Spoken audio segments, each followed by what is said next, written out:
देख छतुआ देख मो पु बाहर बुलुची अथच महाराणी डलप ऊपर बसी एसी लगी ठंडार आराम रे बस पड़चंदी केवल तोरी जगु मो पु आज समस्त नजर खराब हो जाइए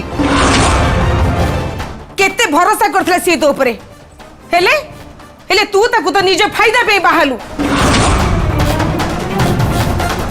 केबे तू ता बाहागुरु को मानिचु ना ताकू स्वामी बोली मानिचु ना मो पुआ को केबे भलो पाइबा देइचु ए सब कारण से आज भांगी जाइची रागी जाई से सब करिची आ ए सब करिवा पे तू ताकू बाध्य करिचु खुद कहलो कौन कहलो तमे मु तम पुआ को राक्षस बनै देली अरे तमे जहा को सीधा साधा आ भोळा बोली कहउछ ना सीए मो इज्जत नबा को चेष्टा करूथिले निज स्त्री रो इज्जत नबा को चेष्टा करूथिले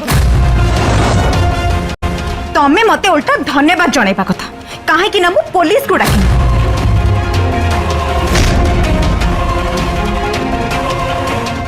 नहेले तम पुआ रास्ता कड़रे ठोकर खाइबा बदल रे ना सीधा हाजत भितरे थांता सुनुच छतुआ ये मो मिठू विषय कि नाम वाला चिंता करची मु जे को छोड़ीबिनी केबे छाड़ीबिनी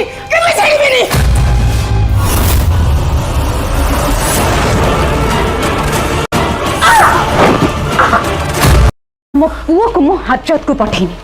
तमे जदि मते थरे भी छुईबा पई चेष्टा कलो ना तमको सीधा हाजत को पठेई देबी बहु को निर्यातना दउथिबा अभियोग रे जेल रे पसिकी चक्की पेसुथि